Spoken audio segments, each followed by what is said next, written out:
Բարև ձեզ, այսօր փորձելու ենք վերծանել առաջիկա խորհրդարանական համապետական ընտրությունների շախմատը։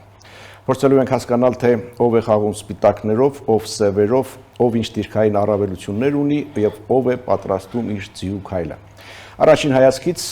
պատկերը շատ պարզ է, դաշտը շատ պարզ է, դաշտը բևեռացված է, մի կողմում կառավարող կուսակցությունն է, քաղաքացիական պայմանագիրը, մյուս կողմում պայմանական ասած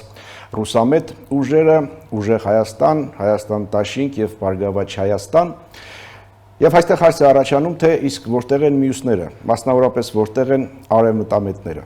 Այս դաշտի ազդեցիկ կուսակցություններից մեկը Հանրապետություն կուսակցությունը հայտարարեց, որ ընտրություններին մասնակցելու է առանձին, միայնակ, առանց դաշինքների, սեփական թիմով, սեփական ցուցակով եւ վարչապետի սեփական թեկնածուով։ Վարչապետի թեկնածուն նախկին վարչապետ Արամ Սարգսյանն է, բայց այստեղ էլ հարց է առաջ գալիս, թե Հանրապետություն կուսակցությունը եւ իր վարչապետի թեկնածուն պայքարում են իշխանություն ձևավորելու եւ վարչապետի պաշտոնի համար, թե փորձում են ամրագրել իրենց քաղաքական կշիռը եւ առաջիկա խորհրդարանում դառնալ ոսկե արժեթղթի տեր եւ դառնալ, եթե դրա կարիքը լինի, իշխանության ձևավորման ճարտարապետ, կոալիցիոն իշխանության ձևավորման ճարտարապետ կամ կառուցողական ընդդիմություն ձևավորված իշխանությանը։ Այս հարցերն ենք փորձելու վերծանել եւ ոչ միայն այս հարցերը, առաջիկա 30 րոպեների ընթացքում սա Ազատ զրույցն է Free News-ի եթերում, որտեղ համադրվում են փաստերը, կարծիքները, գնահատականները եւ կանխատեսումները։ Զրուցակիցս Հանրապետություն կուսակցության նախագահ, նախկին վարչապետ Արամ Սարգսյանն է։ Բարև ձեզ։ Աստծո բարի։ Միանգամից եւ ուղիղ սկսենք։ Հայտարարեցիք, որ մասնակցելու եք առանձին, ինչպես նշեցի, սեփական թիմով, սեփական ցուցակով, սեփական վարչապետի թեկնածուով, որն է ձեր իրական նշածողը։ Որ նշածողն է, որ հաղթահարելու դեպքում դուք կհամարեք դա հաջողություն կամ հաղթանակ։ Միանգամից ուղիղ ասեմ, որ մենք գնում ենք Հայաստանի Հանրապետության ազգային ժողով, այդ ազգային ժողովում գործող, ոչինչ չանող, միայն իշխանափոխություն պահանջող եւ աշխատավարձ ստացող այսօրվա անդիմությանը փոխելու, որովհետեւ նրանք այսօր էլ հայտարարում են, որ իրենք գնում են իշխանափոխության, բայց ընտրություններում պարտվելուց հետո մանդատները վերցնում են, գնում են այդ ազգային ժողովում նստում են, նիստերը բոյկոտում են, ամեն առիթի ասում են, որ պիտի իշխանությունը հրաժարական տա, ամեն կիրակի օր ասում են impeachment ենք անելու, հետո էլ միտինգ ենք անելու, օգտակար գործակիցը 0 է, իսկ մենք գնում ենք օրենսդրական ծրագրերով, նախագծերով, որոնք համոզված ենք, որ մեր երկրին, մեր պետականությանը միանշանակ օգուտ կտան։ Այսինքն ես ճիշտ հասկացա, որ կիսանախագահական համակարգում վարչապետ Արամ Սարգսյանը վարչապետական համակարգում կամ խորհրդարանական կառավարման համակարգում վարչապետական հավակնություններ չունի։ Ընդհանրապես ես համարում եմ, որ նախագահական, թե կիսանախագահական, թե վարչապետական համակարգում երկիրը չպետք է ղեկավարվի մի մարդով, ես համարում եմ, որ մինիմումը 4-5 մարդ ընդհանուր առմամբ որոշումների կայացման ցանկում պիտի լինեն, եւ ես ինձ տեսնում եմ այդ 4-5 մարդու ցուցակում, եւ ես կարծում եմ, որ եթե անհրաժեշտություն լինի կոալիցիա կազմելու եւ իշխանությունը կիսելու, մենք դրան պատրաստ ենք։ Մենք երբեք չենք թաքցրել այդ առումով մեր մոտեցումները, մենք ասում ենք, որ եթե կոալիցիայի խնդիր առաջանա, որով պիտի թույլ չտաս, որ ռուսամետները գան իշխանության, այնպես ինչպես Երևանում մենք թույլ չտվեցինք, այդպես էլ թույլ չենք տալու նաև համապետական ընտրությունների ժամանակ, իսկ այդ դեպքում այո պիտի նաև մեր տված խոստումները կատարելու համար որոշակի իշխանություն ունենանք, որտեղ մենք մեր ընտրողին խոստումներ ենք տալիս եւ մենք այդ խոստումները պիտի կատարենք, դրա համար մեզ որոշակի իշխանական լծակներ են պետք։ Դուք պատրաստ եք դառնալ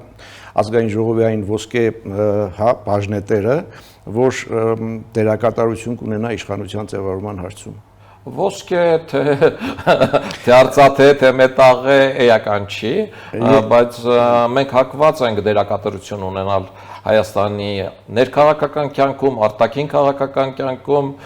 մենք այդ ազդեցությունը ունեցել ենք անգամ խորհրդարանում չլինելով, այնպես որ այստեղ մեր ամբիցիաները արդարացված են։ Իսկ կոալիցիա կազմելի հարցում ձեզ համար առաջնայինը եւ միակը միայն այն է, որ ռուսամետ ուժերը իշխանության չգան, թե նաեւ այլ պայմաններ ու պահանջներ ունեք։ Ասենք, որը կլինի ձեր պայմանը կամ պահանջը կոալիցիա կազմելու համար, եթե դրա կարիքը լինի, դրա կարիքը ունենա իշխանությունը։ Նախ ասեմ, որ մեր ազգային ժողովում ներկայացված լինելը շատ կարևոր ազդակ կլինի արտաքին քաղաքական համատեքստում, համաշխարհային ընկալման մեջ։ Այսօրվա ազգային ժողովում ռուսամետներ են եւ բալանսավորողներ։ Հիմա պատկերացրեք, որ վաղվա ազգային ժողովում կան ռուսամետներ, որոնք ուզենք թե չուզենք լինելու են եւ տասված քիչ լինեն։ Բալանսավորողները միանշանակ լինելու են եւ ընթացքը ցույց է տալիս, որ գործող իշխանությունը 50+-ը հավաքելու է։ Այդ համերգները, մյուսները, սրտիկները, ուրախ ավտոբուսես, ամեն ինչը դրան տանում են։ Հիմա ամբողջ խնդիրը նրանում է, արևմտամետները լինելու են թե չէ։ Ու այստեղ երբ որ արևմտամետները եւ մասնավորապես մենք այդ ազգային ժողովում ներկա ենք լինում,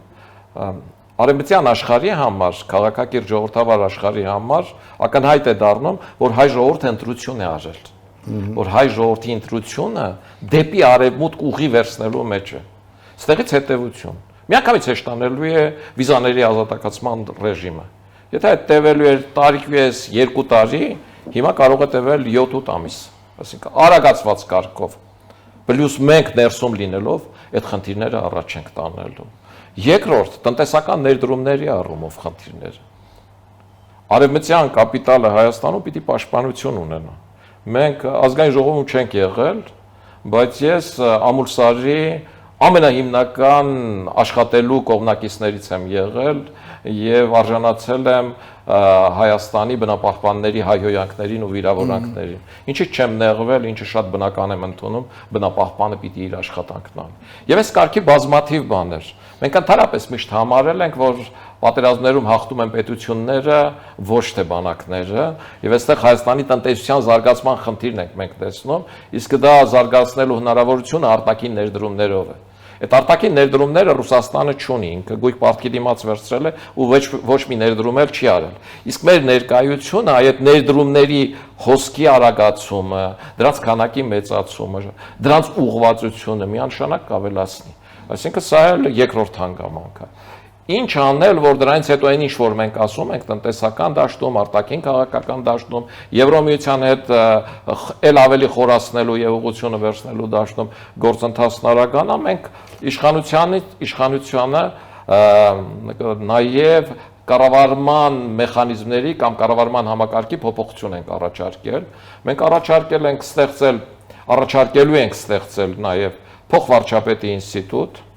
որը քննարկում էր նաև Եվրոստորագրահավաքի ժամանակ եւ նորություն չի, եւ իշխանությունն էլ ասել է, որ ինքը դեմ չի եղել դրան, այսինքն մեր ասածը ինչ որ արտառոց բան չի,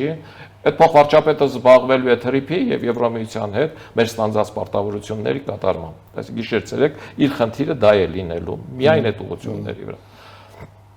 Երկրորդը մենք պահանջել ենք, որ ձևավորվի նոր նախարարություն, որ սփյուռքի եւ մշակույթի նախարարություն պիտի լինի։ Ինչի սփյուռքի եւ մշակույթի, որտեղ ներդրումների, արտաքին ներդրումների հիմնական ուղղության առումով նույն թրիփի ու Եվրոպայի սփյուռքը շատ մեծ նշանակություն ունի։ Այսօր մենք ազգային ժողովում չենք, բայց իմ հետ տնտեսական ծրագրերում աշխատող թիմերը, դրանք լոբիստական թիմեր են Սփյուռքից, որոնք այդ ծրագրերը տալիս են, որոնք պետք է հանդիպում են Renault-ին, պետք է հանդիպում են Volkswagen-ին, պետք է Չինաստանում են հանդիպումներ անում ու Միացյալ Նահանգներում։ Եվ Եվրոմիությանը ներկայանալու ու մեր տարբերությունը ցույց տալու մենք ինչ ունենք, մեր մշակույթը։ Հետևաբար մեր մշակույթը մենք պիտի մեր մշակույթը մեր էնդեմիկ բրենդային այդ ունեցած այսօր ջերմուկից եւ այլնից ենք խոսում, այդ կարողանանք ցույց տալ աշխարհին մեր որոշակի առանձնահատկություններ, ինչի էնդեմիկ է բնորոշ է հայ։ Երրորդ մենք պահանջելու ենք, որ ստեղծվի ատոմային էներգետիկայի եւ էներգիայի նախարարություն։ Այսօր աշխարհում ամեն ինչ էներգիայի վրա է, ես չեմ զարմանա, որ 20 տարի հետո վճարման միջոցը դառնա էլեկտրոէներգիա։ Այդ նույն բիթքոյնի մայնինգը եւ այլը, արհեստական ինտելեկտը էներգիայի վրա է։ Եվ մեծ էներգետիկա ունենալը, ով հզոր էներգետիկա, ուեժան էներգետիկա ունեցավ, նա ամենավճարունակ պետությունն է դառնալու աշխարհում։ Հայաստանի Հանրապետությունը ունի ատոմակայան, բայց չունի էներգետիկայի նախարարություն, այս առանձնացնել է պետք, եւ էս էլ էլի մտնում է TRIP-ի եւ ԵՄ-ի հետ փոխկապակցության համատեքստում, որտեղ այդ նոր ատոմակայանը պիտի կառուցվի ամերիկյան մոդուլային ատոմակայանների եւ ֆրանսիական ստատիկ ատոմակայանի 640 մեգավատանոց ֆրանսիական կայան եւ 4 հատ 100 մեգավատանոց ամերիկյան մոդուլային կայաններ։ Եվ երրորդ մենք առաջարկում ենք ունենալ գյուղատնտեսության եւ ջրային ռեսուրսների նախարարություն, որտեղ Հայաստանը ահռելի ջրային ռեսուրսներ ունի, որը չի կարողանում անբարել, իսկ մեր հարևանները ջրի կարիք ունեն ու մենք կարող ենք այդ վաճառել։ Երկրորդ Հայաստանի բնակչության 60%-ը գյուղատնտեսությամբ է զբաղվում, ու ժողովրդական լեզվով դրանով զբաղվում է քորեքոր։ Ինքն է որոշում, երբ ինչ տնկի, ինչ անի, որ շուկաները տանի, պետության մասնակցությունը գրեթե 0 է։ Վարկեր տրամադրենք, չգիտեմ, պարտադրենք մթերողներին, որ պարտադիր մթերեք մի բան կհորինենք, այս մեխանիզմը վատ աշխատող է, այս մեխանիզմը Լևոն Տեր-Պետրոսյանի ժամանակից մինչև հիմա չի փոխվել, իսկ դա փոխել է պետք, ռեալ կոնկրետ նախարարություն է դնել պետք։ Այսինքն, այս նախարարությունները պիտի ստեղծվեն նորը, մենք ԿՊ-ի որևէ նախարարի չենք ասելու հանեք, որ իրենք էլ նեղանան, ասեն մեր հացին վայզ դարձավ։ Այնպես որ վարչապետը կարող է ազատ լինել այս առումով մեզ պոստեր տալու։ Շատ լավ, պարոն Սարգսյան, այս ամենը ինչ դուք ներկայացնում եք, դուք անելու եք կամ հետամուտ եք լինելու, որպեսզի արվի այն պարագայում, երբ որ դուք կլինեք խորհրդարանում որոշակի ծանրակշիռ ներկայություն կունենաք։ Մենք իհարկե այդ ձեր թվարկած հարցերին էլի կանդրադառնանք մյուս կողմից խնդիրների, ասենք եւ տնտեսություն, եւ անվտանգություն, եւ արտաքին քաղաքականություն, բայց մեկ անհարմար հարց, իսկ դուք դիտարկում եք ընդհանրապես տարբերակ, որ չհայտնվեք խորհրդարանում, թե չեք էլ դիտարկում։ Ցանկացած թիմ, ով հայտ է ներկայացրել խորհրդարանական ընտրություններին մասնակցելու եւ տարել ընտրագրավ է մուծել, այդ հարցը իրեն տվել է եւ եկել է այն եզրակացության, որ ինքը անցնելու է, դրա համար էլ տարել է այդ գումարը տվել է։ Առավել եւս մեր բարակայում, որ մեր ֆինանսավորողները միլիարդատերեր չեն ու Ռուսաստանից չեն։ Ընդհանրապես քաղաքական դաշտում նայեք ամենաշատ ովքեր են մեծ բաներներով ռեկլամներ եւ այլն անում, ու ովքեր է տանում են միանշանակ ռուսական գծի մեջ, որտեղ այդ փողերը եկել են Ռուսաստանից։ Հայաստանում նման բաներ կարողանում է իրեն թույլ տալ քաղաքացիական պայմանագիրը, որը շատ լուրջ պետական ֆինանսավորում ունի, որտեղ մեծ տոկոս է հավաքել եւ դրամավարկել են անում բան, որը նաև իր նախընտրական ցուցակը կազմելուց խնդիր դրեց յուրաքանչյուր ԿՊԱ-կանը, չգիտեմ, 500,000 ոչ ԿՊԱ-կանը 1,5 միլիոն ու ստեղ էլ ահագին գումար հավաքվեց, իրենք կարողանում են այդ ճոխությունը իրենց թույլ տալ։ Մնացածները արևմտյան թևում այդպիսի գումարներ ունեցող չկա։ Ու նրանք, ովքեր խոսում են իբր արևմտյան թևից են ու այդպիսի գումարներ ունեն, ընդհանրապես մեր ժողովուրդը լավ կանի նայի թե ով է մեծ գումարներ ծախսում, իսկ ով մեծ գումարներ է ծախսում, նա հստակ ռուսական թևից է։ Այդ գումարների դեմ ինչպես է կառնելու, ինչպես է պայքարելու, դրանց ազդեցությամբ։ Գումարների դեմ պայքարում ենք ճկունությամբ, պայքարում ենք մոտեցումների կրեատիվությամբ։ 2003 թվականին մեր կուսակցությանը որևէ իշխանությունը որևէ դահլիճ չտրամադրեց, որ համագումար աներ։ Մենք ինչ արեցինք, առաջին անգամ Հայաստանի Հանրապետությունում բաց համագումար եղավ Մատետադարանի արտակում։ Մեր պատվիրակներին ասեցինք ձեր աթոռները ձեր տներից բերեք, եւ մարդիկ եկան իրենց աթոռներով նստեցին, մենք էլ համագումարն արեցինք ու դրա արձագանքներն ավելի բարձր եղան։ Այս անգամ մենք մեր համագումարը իհարկե անելու հնարավորություն ունենք եւ դա մեր կարծիքով ավելի թանկ ու աշխատատար նստեց, քան վերցնեինք մարզահամերգային համալիրը, բայց մենք արեցինք արդյունաբերական ձեռնարկություններում։ Հիմա չգիտեմ, շտաբների գները այնքան են թանկացրել, որ երապատկվել, քառապատկվել են ու շտաբներ չի ճարվում։ Ու նախկինում էլ այնպես չէր, որ շտաբների խնդիրը հեշտ էր լինում մեր համար, մեր ֆինանսական միջոցների համար, ու մենք ինչ էինք արել։ Մենք օրինել ենք շրջիկ շտաբների տարբերակը, որ էլի Հայաստանում առաջին անգամ կիրառել ենք մենք։ Հայաստանի Հանրապետության օրենքն ասում է 2 քառակուսի մետրանոց տաղավարը, որը առևտրային նպատակ չի հետապնդում, կարող է դրվել ցանկացած տեղում։ Այսօր մեր շտաբը դրված է, ասենք, Հյուսային պողոտայում, 3 ժամ հետո այդ կարող է տեղափոխվել, չգիտեմ, Բաղրամյան պողոտա, 5 ժամ հետո, այսինքն այդ շտաբը տեղափոխվում է այնտեղ, որտեղ մարդաշատ է, որտեղ մի սեղան, երկու աթոռ է, ու աշխատում է որպես շտաբ ու փորձում ենք այդ տարբերակներով խնդիրները լուծել։ Բայց մեր դեմ ահռելի հակակարողություն են անում, ընդ որում այդ հակակարողությունն անում են ոչ միայն ռուսական թևի ուժերը, ինչը շատ բնական է, այդ հակակարողությունն արվում է նաև այսպես կոչված արևմտյան թևից կամ կեղծ արևմտյան թևից, որի թիկունքում էլի ռուսական համապատասխան ուժեր են խնդիրները, հարցերը փոշիացնելու առումով։ Անուններ կտաք թե չեք տա։ Իհարկե անուններ չեմ տա, որովհետև ռուսական թևի հակակարողությունը կամ այդ թևերի հակակարողությունը արվում է քաղաքական մշակված մեթոդներով, եւ այդ մշակված մեթոդները մեր ժողովուրդը տեսել է, այնպես ինչպես 2021 թվականին, ասենք հարցումներ անող կազմակերպությունը ցույց էր տալիս, որ գործող իշխանության վարկանիշը ամեն հաջորդ հարցմանը պակասում է, իսկ Ռոբերտ Քոչյանին ավելանում է, վերջում Ռոբերտ Քոչյանը հաղթում է մեծամասնությամբ։ Հին ու ծանոթ տեխնոլոգիա։ Ծանոթ տեխնոլոգիա, ինչը հիմա էլ են անում, եւ հիմա մենք արդեն տվյալներ ունենք, որ այդ հարցումներում, որոնք արվելու են, այդ հարցումներում մեզ միշտ ցույց են տալու 1%, կես տոկոս եւ այլ, ինչպես Երևանում էին ցույց տալիս 1.8%, մենք 11 ավակեցինք։ Այսինքն այս հարցումների այս մոդելին իշխանությունը առանձնապես դեմել չի, որտեղ իրեն ձեռնատու է, որ դաշտում մնա ինքն ու Ռոբերտ Քոչարյանը, մնացածը թող Փոշյանան, իսկ այդ հարաբերություններում Նիկոլ Փաշինյան թե Ռոբերտ Քոչյան իրենք միանշանակ հաղթած են, խնդիր չկա, հետեւաբար իրենք չեն ընդդիմադեն անում։ Իսկ ռուսական թևը ինչ է նայում, նայում է, որ հնարավորինս մասնակցությունը ավելացնի եւ հնարավորինս այնպես անի, որ իշխանությունը 50+ շավակի։ Իսկ 50+ շավակելու դեպքում ով է որ կարող է միանալ իշխանությանը, որը այդ խնդիրը լուծի։ Այսօրվա իրականության պարագայում մենք միակ քաղաքական կուսակցությունն ենք, որը մինչև այսօր բաց ուղիղ հայտարարում ենք, որ եթե անհրաժեշտություն լինի, մենք ինչպես Երևանում նորից կոալիցիա կկազմենք։ Իսկ ձեր տոկոսների մեջ ովքեր են, այսինքն ձեր թիրախային էլեկտորակը ովքեր է, ԿՊ-ից հիասթափվածները թե արմատական արևմտամետները։ Տեսեք, մեր էլեկտորատը որոշակի առումով Հայաստանի տնտեսական պոտենցիալի զարգացման կողմնակիցներն են։ Դրանք մարդիկ են, ովքեր հասկանում են, որ պետության հզորությունը տնտեսության զարգացման մեջ է,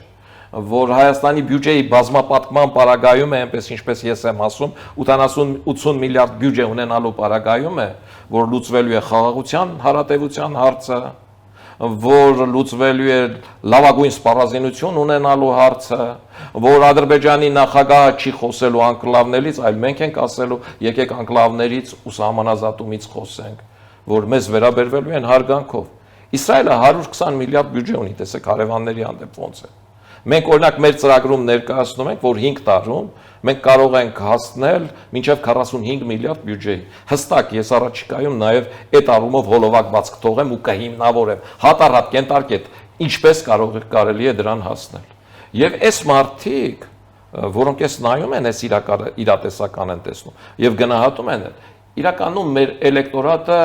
այդ դաշտում է։ Երկրորդ մեր էլեկտորատը արևմտյան արժեքներ, իրական արևմտյան արժեքներ կրելու դաշտում է, որտեղ բազմաթիվ արևմտյան արժեքներ կրողներ համարում են, որ Նիկոլ Փաշինյանը խաղում է ռուսական դաշտում, եւ ռուսական դաշտում ավելի շատ է խաղում, հապկում է, յատմում է եւ այլում է։ Եվ այստեղ բողոքական ահռելի քվե կա Նիկոլ Փաշինյանից, որը նույնիսկ մեզ չի տալիս, որովհետեւ ասում է գնալու եք իրեն օգնեք, ինքը միևնույն է ռուսական է։ Բայց այդ դաշտի մարդիկ նաեւ հասկանում են, որ եթե Նիկոլ Փաշինյանը չլինի, իրենք ուրիշ տեխնացու չունեն,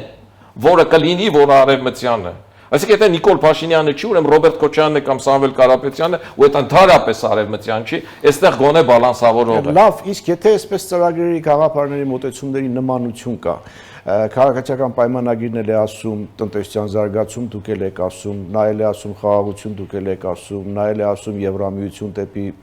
Եվրամիություն, դուք էլ եք ասում, այս պարագայում այդ ընտրողը ինչպես պիտի կողմնորոշվի, այսինքն ինչի պիտի ձեզ ընտրի եւ ոչ թե քաղաքացիական պայմանագրին։ Փոքր դատարից հետո շարունակենք, կվերադառնանք վարքյաններ անց։ Հիշեցնեմ, սա Ազատ զրույցն է Free News-ի եթերում, ես զրուցում եմ Հանրապետություն կուսակցության նախագահ Արամ Սարգսյանի հետ։ Մենք խոսում էինք ձեր եւ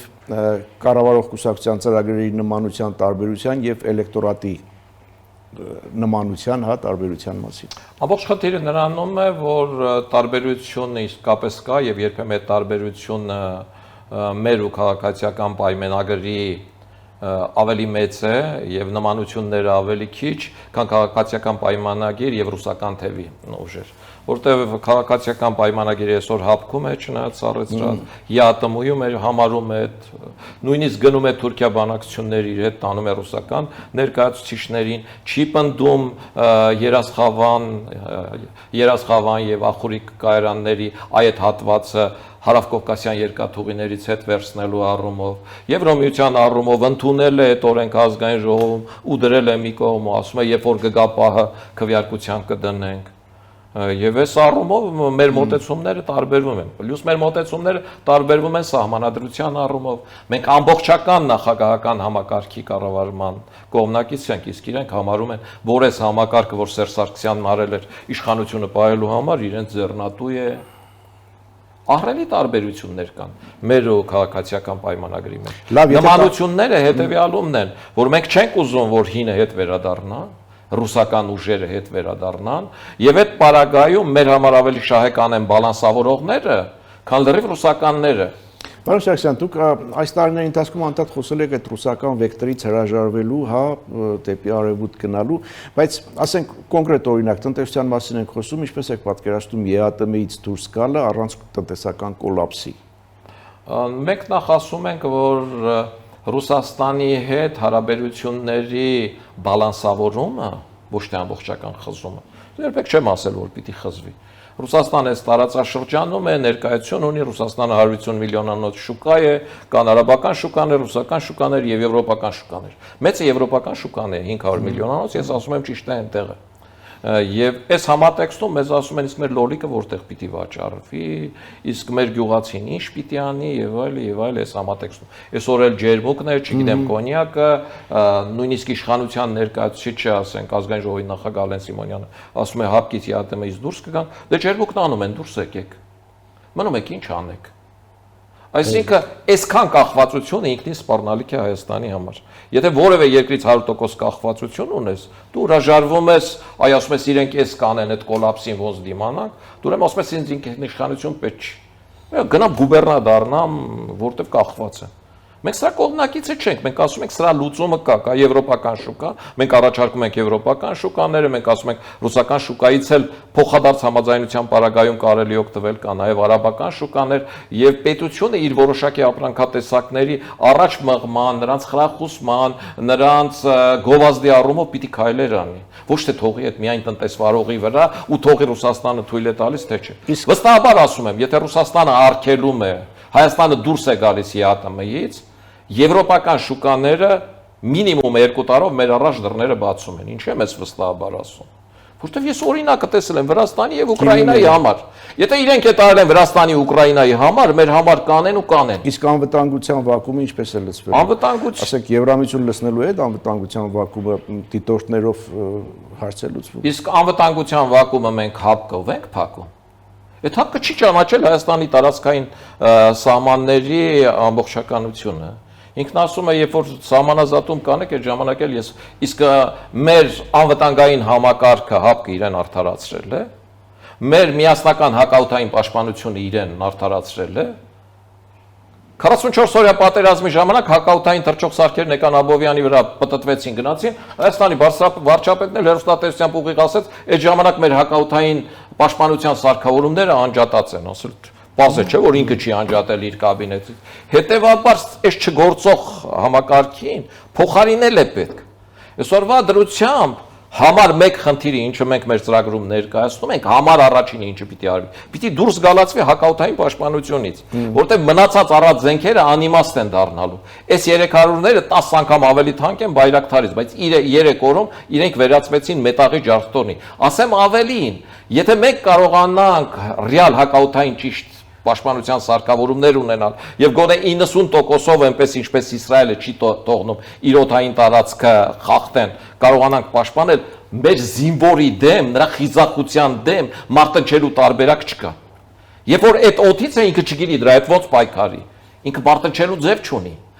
44 օրյա պատերազմի մեր տղեկի խիզախությունը անգամ այդ պարագայում հերոսությունը ակնհայտ է դառել։ Այսինքն խնդիրը նորմալ հակաօդային պաշտպանություն ունենալն է։ Մի մնանք հապկում ու ետամում, ասենք այդպես պաշտպանել է։ Բնականաբար իրենք չեն պաշտպանում։ Ադրբեջանի Թուրքիայի հետ հարաբերությունները ինչպես եք տեսնում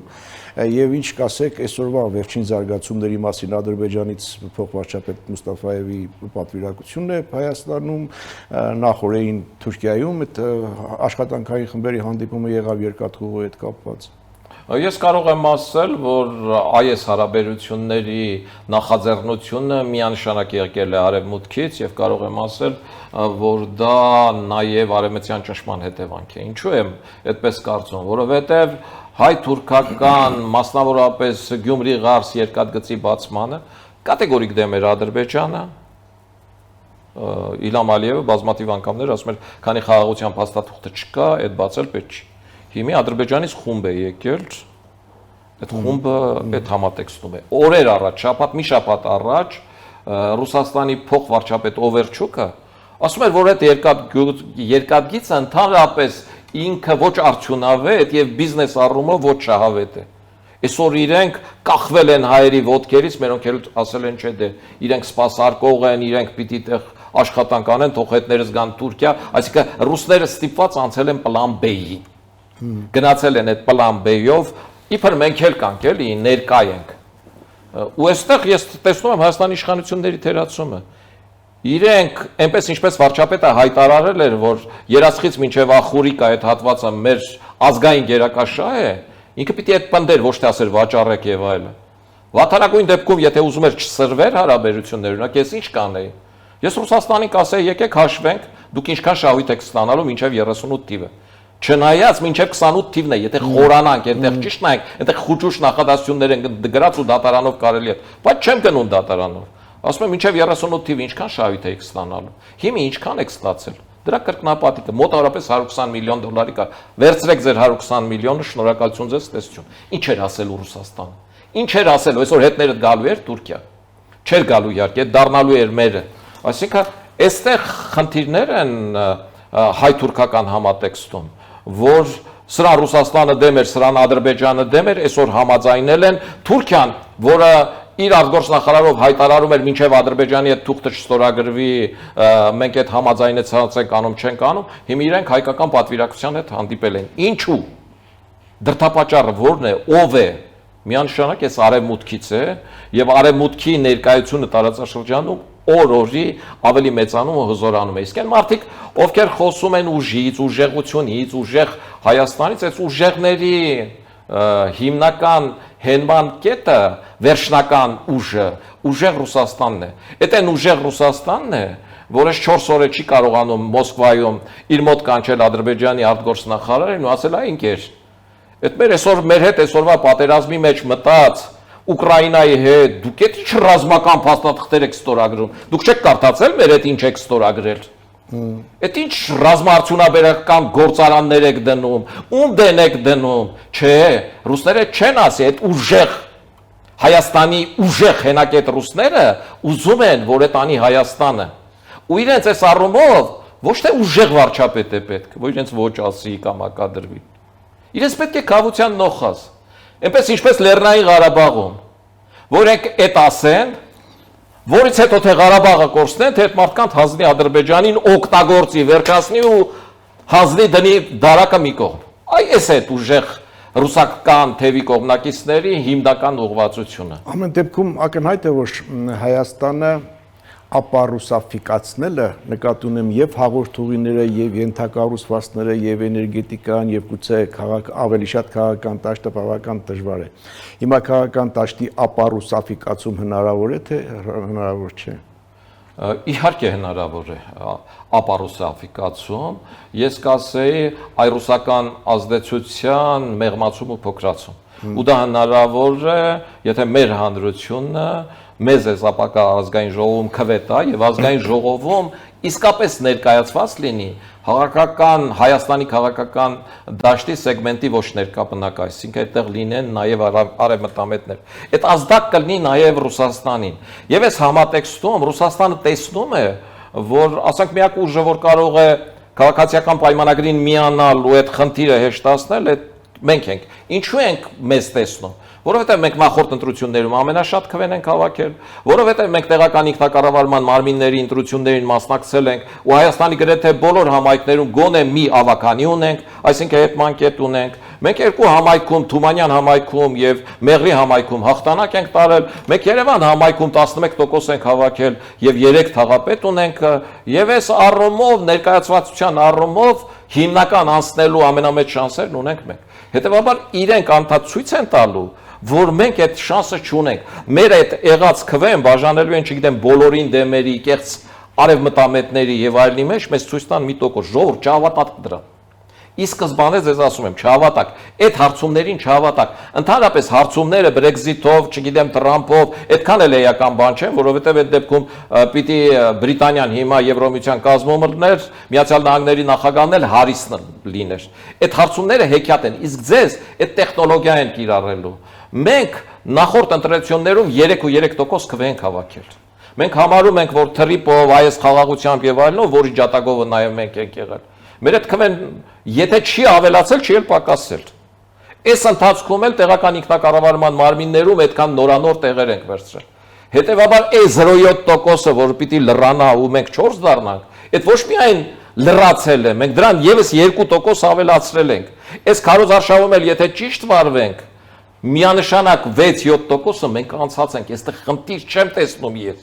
Ամբողջ խնդիրը նրանում է, որ իրենց հարցումային այդ մեխանիզմներով, մանիպուլյացիա անելով, փորձելու են մեր քվեները աչուձախ զբաղշել, փոշիացնել, որ հանկարծ խորհրդարանում մենք կոալիցիա չկազմենք, որ հանկարծ փոխվարչապետ Եվրոմիության եւ հապկի առումով չունենան, որ հանկարծ ատոմային էներգետիկայի նախարարություն Հայաստանը չունենա, որ հանկարծ մետաղաձուլական գործարաններ Հայաստանում չսարքեն եւ Հայաստանի համախառը ներքին արդյունքը 4 անգամ չավելանա, դրանից էլ բխում է, որ բյուջեն 5 անգամ կավելանա 5 տարում։ Այս ամեն ինչը ռուսները հաշվում են։ Ու այդ ուղղությամբ մենք այսօր իմ կարծիքով մենք ռուսների համար ավելի լուրջ թիրախ ենք, քան իշխանությունները, որտեղ իշխանությունների պարագայում իրանք պլան B ունեն, դե հաղթեցին հետը լեզու գտնել։ Մեր հետ լեզու գտնելու տարբերակ չունեն։ Մեր հետ լեզու գտնելու տարբերակը 99 հոկտեմբերի 27-ից հետո վերջացել է։ Այսինքն ձեր դեմ ռուսական դեսանտ է, հա, այսպես պատկերավոր ասած։ Ռուսական քաղտեխնոլոգիա է միանշանակ կիրառվելու, ուղիղ բանավեճի մեր հետ չեն մտնելու, որտեղ հասկանում են, որ այդ ուղիղ բանավեճի պարագայում մենք շահելու ենք, որտեղ այն արգումենտները, ինչը մենք բերում ենք, իրենք դրան հակափաստարկ չունեն։ Իրենք չեն կարող ասել, որ Լեռնային Ղարաբաղի քաղաքական իշխանություններին իրենք չեն հանձնել Ադրբեջանին, որ ասեն էլ ով է հավատալու։ Քոչարյանի գործոնը ինչպես եք գնահատում։ Դուք վարչապետ եք աշխատել այն տարիներին, երբ նա նախագահ էր ու կիսանախագահական համակարգում, ինչը ձեզ բերեց, որ դարձաք անհաշտ մրցակիցներ եւ կոշտ քննադատներ։ Առաջի խնդիրն առաջացավ Նայիրիթի հետ կապված տնտեսությունից, երկրորդ այդ խորացավ Քաջարյանից կոնցենտրատը գնելու որպես ֆերոմոլիբդեն ստեղ մաքուր երկաթուն վաճառելու գործարանը տանում էին սնանկության, որ սնանկով էժանով ավելի էժանով առնեն, չնայած էժանով էլի էժանով են առել, այսինքն առաջի խնդիրներն առաջացան դրա վրա։ Երկրորդ հիմնական խնդիրը դարձավ հոկտեմբերի 27-ի դատավարությունը, որտեղ հարցակնվում էր Ալեքսան Հարությունյանը, որը սկսել էր ցուցմունքներ տալ գործող նախագահի վրա եւ որը կալանավորվեց։ Եվ ինձ ազատելուց հետո մայիսի 2-ին ինձ ազատեցին 2000 թվականի, մայիսի 4-ին այդ ցուցմունքները 170 աշճանով փոխվեցին։ Այսինքն հիմք դրվեց, որ այդ ցուցմունքները կորզվել են ծեծի ջարդի միջոցով եւ այդ ցուցմունքները հիմք չեն կարող հանդիսանալ։ Ալեքսան ազատվեց, կալանավորից ես չեմ պնդում, որտեղ դատարանով է հիմնավորված չի, բայց ես թվարկում եմ փաստերը։ Բայց դրանից հետո էլ Ուզունյանի դատարանը շարունակեց հիմք ընդունել մայիսի 2-ից հետոյի ցուցմունքները, ոչ թե մինչև մայիսի 2 եղած ցուցմունքները։ Այսինքն հոկտեմբերի 27-ի համատեքստում ես գնում էի քննչական խմբին օժանդակելու եւ իրականությունը բացահայտելու կողմը պաշտպանելու առումով, այդ ձեռնատուտ չէր Ռոբերտ Քոչանին, այդտեղ ինքը անձնական վտանգներ էր տեսնում, իմ կողմից հադիտական ինչ-որ բաներ էր տեսնում, հետեւաբար ինքը լեզու գտավ այս ամեն ինչի հետ։ Ռոբերտ Քոչյանը իր էությամբ վերադառնալու հնարավորություն շանս ունի թե ոչ։ Նման մտածելակերպ ունեցող մարդու միակ շանսը Ռուսաստանի կոպիտ միջամտությունն է Հայաստանի ներքաղաքական կյանքում։ Այլ շանս ինքը չունի։ Մարդը եթե խոստովանում է, որ իր կյանքում ինքը միշտ ճիշտ է եղել ու միակ սխալը իրավահաջորդի սխալ ընտրությունն է, այսինքն ինքը 2008 թվականի մարտի 1-ին ոչ թե ժողովրդավարության, ոչ թե ընտրության հարցեր լուծում, այլ իրավահաջորդին պահելու հարցեր լուծում, 10 մարդ սպանելով։ Այսինքն ինքն ասում է ժողովուրդ, եթե ինձ ընտրեք, եթե ես 2026-ին դարձա նախագահ, դրանից հետո իմ տղան է դառնալու, հետո թոռս է դառնալու, հետո թոռիս տղան է դառնալու սենց։ Իսկ իրավահաջորդի չմասնակցելը ինչ է նշանակում։ Քաղաքական դաշտը մաքրում է, թե գնահատում է կուսակցության իրական վարկանիշը, թե ձիով քայլեր, չգիտեմ, Իմ կարծիքով բոլոր հանգամանքները հաշվի առնված եւ այս առումով, քանի որ իրենց համար սահմանափակել էին իրենց դրսևորումը, իրենք ասում էին՝ մի տարբերակ կա, Նիկոլ Փաշինյանի պարագայում ընտրություններում հաղթելու ձև չկա։ Թե ինչի չգիտեմ, որտեղից էր այդ վերցրած չգիտեմ, բայց դրանով իրենց փակուղ էին դրել, ասում էին փոխելու միակ ձևը ազգային ժողովում անվստահության գործընթաց սկսելն է։ Հիմա եթե իրենք մասնակցեին, ասել էին, բա դուք ասում եք, որ փոխելու ձև չկա, մասնակցում եք, որ ինչ անեք, գնաք աշխատեք, այսինքն այդ փակուղուց դուրս գալու այլ տարբերակ չունեին, քան ասեին, որ չենք մասնակցում։ Երկրորդ բանը, որ իրենք պահում են, այդ հետևյալն է, իրենք համոզված են, որ այս ուժերը, որը երրագլուխ չի, քառագլուխ չի, հազարան գլուխ է ու եսիմ ինչ գլուխ է, այս ուժերը չեն հաղթելու, մեծամասնություն չեն վերցնելու։ Իրենք համոզված են դրանում։ Ու իրենք մտածում են, որ դրանք վարկաբեկվելու են, իսկ այս 2030 թվականը սարերի հետևում չի, եւ այն ուժերը, ովքեր համարեց կասեն ընտրությունից հետո տեսակ, որ ասում են հաղթել հնարավոր չի։ Այ ընտրությունը հիմա իրենք ինչ են ասում, ասում են հետընտրական process-ներ։